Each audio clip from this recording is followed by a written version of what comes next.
नमस्कार सर, आपका बहुत बहुत स्वागत है हमारे YouTube चैनल पल्स मेडिकल पे। और आज हम लोग बात करेंगे कि उत्तर प्रदेश आयुष काउंसिलिंग में कौन कौन से डॉक्यूमेंट की आवश्यकता होती है। लेकिन इसके पहले दर्शकों से निवेदन है कि अगर आप पहली बार हमारे चैनल पे हैं तो चैनल को सब्सक्राइब कर लें। धन्यवाद। तो सर, कौन कौन से डॉक्यूमेंट की आवश्यकता होती है? देखिए, डॉक्यूमेंट से पहले हम ये जानने की कोशिश करेंगे कि जो काउंसलिंग होती है उसकी प्रोसेस क्या होती है, क्योंकि बहुत सारे बच्चे ऐसे आते हैं जिनको नहीं पता है। ठीक, तो उनके लिए सबसे पहले क्या होता है कि अभी आयुष के वेबसाइट पे एक आपका फॉर्म पोर्टल खुलेगा जिसपे आपको रजिस्ट्रेशन करना पड़ेगा। उसके ऑनलाइन रजिस्ट्रेशन करेंगे। उसके बाद से जो हम उसमें सिक्योरिटी मनी लगती है। यदि बच्चा गवर्नमेंट कॉलेज लेना चाह रहा है तो पिछले साल के मैं बताऊं तो 20,000 था। हाँ, और जो प्राइवेट बच्चा लेना है तो उसके लिए 50,000 था, 50,000 रुपये था। तो काउंसलिंग का तो सिक्योरिटी मनी आपको जमा करके उसके बाद से पहले रजिस्ट्रेशन होगा। फिर रजिस्ट्रेशन की भी एक 3,000 की शायद अमाउंट लगती है। हाँ, लगेगा अमाउंट, वो भी लगेगा आपको 2,000 के आसपास लगता है, 2-3 जो भी लगता है उसके आसपास है ना। उसके बाद से क्या करेंगे, उसके बाद से रजिस्ट्रेशन हो जाएगा। उसके बाद चॉइस फिलिंग आएगा। तो गवर्नमेंट कॉलेज आपको लेना है तो 8 कॉलेज गवर्नमेंट के हैं, है ना।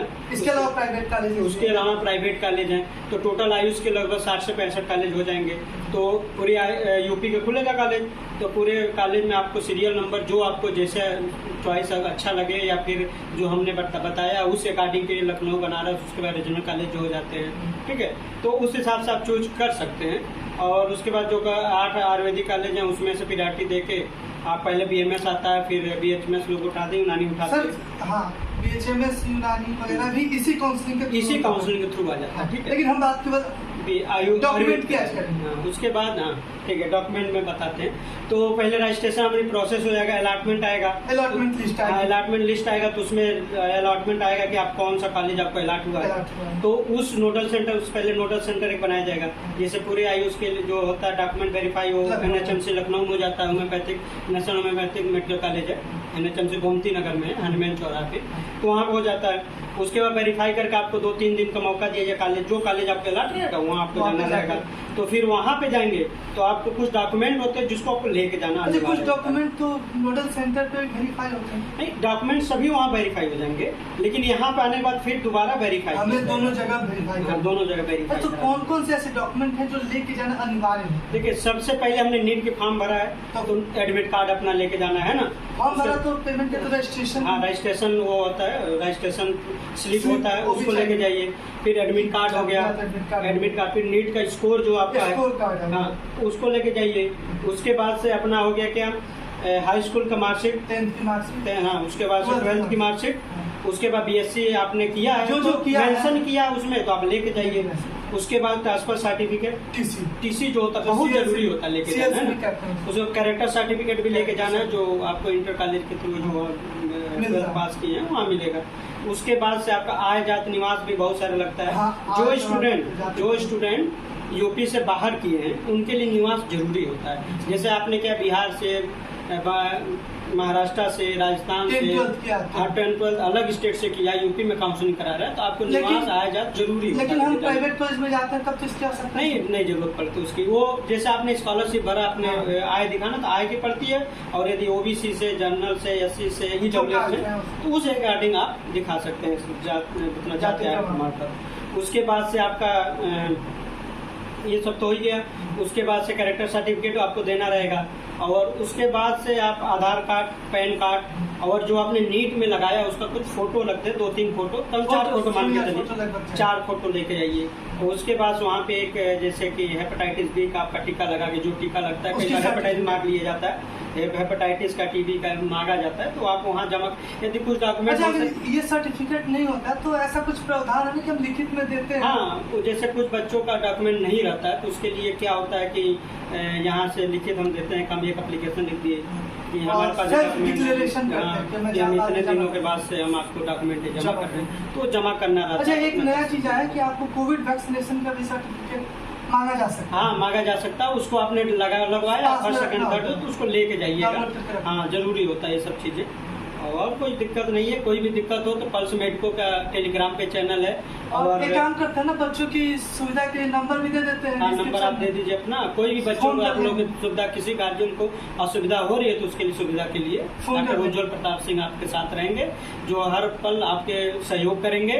काउंसलिंग जब शुरू होगा तब से लेकर कॉलेज मिलने तक सारी सुविधा आपको दे देंगे। एक चीज और, जैसे कितने कॉपी हमको अपने डॉक्यूमेंट्स के लेके जाने चाहिए ताकि भाग दौड़ ना करना पड़े? हाँ, देखिए अपने डॉक्यूमेंट जितने भी हैं उसको मिनिमम 2 कॉपी एक्स्ट्रा करा के लेके, ओरिजिनल के अलावा 2 कॉपी और लेके जाइए, क्योंकि वहाँ जाने के बाद फोटो कॉपी कराना पड़ता। पता लगा कि हम आएगा फोटो कॉपी कराने, आधार कार्ड की फोटो कॉपी कराने जाएंगे। 50 साल रुपये हम जमा करते हैं, उसकी भी कोई प्रूफ लेके जाने होती है? हाँ, वो सिक्योरिटी मनी तो स्लिप आपको जब काउंसलिंग कराएंगे तभी मिल जाएगा, तो वहाँ पे ले जाएंगे। तो उसके बाद से क्या होता है, सिक्योरिटी मनी पहले क्या होता था, फीस में जमा हो जाता था।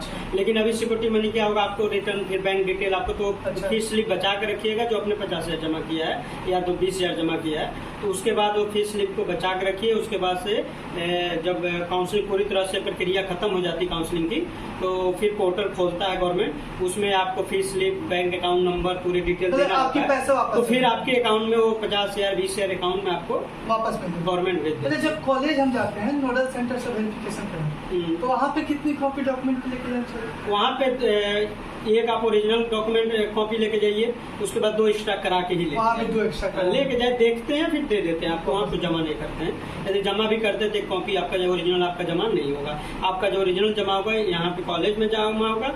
कॉलेज के बाद आपकी जो डॉक्यूमेंट होती है यूनिवर्सिटी को भेजी जाती है। अच्छा, तो वहाँ पे पैनल बनता है। एक और सवाल होता है कि जो फी होती है उसके अलावा कॉलेज में एक और सा कॉशन मनी वगैरह भी जमा? हाँ, कॉशन मनी हर कॉलेज के जैसे सिक्योरिटी मनी के अकॉर्डिंग बनते हैं। तो 4,000 का बनता है, बैंक से बनवाते हैं, पोस्ट ऑफिस बैंक से बनवा लेते हैं 4,000 का, तो उसको सिक्योरिटी मनी जमा किया जाता है। जब आप डिग्री कर लेंगे तो आपको वापस मिल जाएगा। बीच में आप छोड़ के जाते हैं तो 4,000 आपका जब्त कर लिया जाएगा। और फीस हर गवर्नमेंट कॉलेज के BMS की हम बात करते हैं तो OBC का 9,000 फीस है, 4,000 ये 14,000 हो गया। और हाँ, उसके बाद से जो जनरल के कैंडिडेट हैं उनके लिए 14,000 प्लस 4,000 18,000 फीस लगता है। 14,000 या 14,500 है? 14,500 है। उसके बाद से आपका लगभग 18,500 रुपया लगता है general candidate year wise per year. उसके बाद से आप ये फीस के जो स्लिप होता है जो आपको मिल रहा है, जो आपने फीस जमा किया उसको आप सुरक्षित रखें, ताकि आने वाले टाइम में जब भी आप स्कॉलरशिप की फॉर्म भरेंगे तो उस पर लगता है, उसको देना पड़ता है, स्लिप दिखाना पड़ता है, स्लिप नंबर दिखाना पड़ता है, तो उसको सुरक्षित जरूर रखें। और काउंसलिंग के थ्रू, काउंसलिंग में जो भी डॉक्यूमेंट आप लगाए हैं या फिर कॉलेज की तरफ कोई डॉक्यूमेंट आपको दिया गया है तो उसको बिल्कुल सुरक्षित रखें, क्योंकि जब भी आप डॉक्यूमेंट लेने आएंगे या डिग्री कंप्लीट होगा तो आपसे मांगा जाएगा। एक बहुत बड़ा सवाल होता है कि अपग्रेड, जैसे किसी को मान लीजिए कि हांडिया मिल गया और अपग्रेड करके को जाना चाहता है 86, ये क्या प्रोसेस होता है? एक्चुअल में जब वहाँ पे काउंसलिंग होता है, वेरिफिकेशन होता है, तो वहाँ एक फॉर्म भर लिया जाता है कि आपने क्या अपग्रेडेशन कराना चाहते हैं कि नहीं कराना। यदि आप अपग्रेड कराना चाहते हैं तो उसके लिए आपको सीरीज से जैसे भरे, पहले लखनऊ भरे, दूसरा क्या आपने बनारस भरा, तीसरा का आपने अतर्रा भर दिया, झांसी भर दिया, आपने अतर्रा भरा, या फिर आपने पीलीभीत भरा, आपको पीलीभीत से बनारस में जाना है। तो जैसे आप अपग्रेड लगाएंगे तो जस्ट उसके ऊपर सीट खाली रहेगा तो वहाँ जाएंगे, उसके ऊपर मतलब इसे ऊपर वाले वैकेंसी होगी तब जाओ, वहाँ आपको भेजे, नहीं होगा तब उसी कॉलेज में एडमिशन आप करें। तो लगभग जितनी सारी बातें थी डॉक्यूमेंट्स के रिलेटेड सारी बातें हमने कर दी। विदा लेते हैं। अगर आपके मन में कोई और सवाल हो तो कमेंट बॉक्स में कमेंट करके हमसे पूछ सकते हो, उस पर भी हम वीडियो बनाएंगे। तब तक के लिए नमस्कार।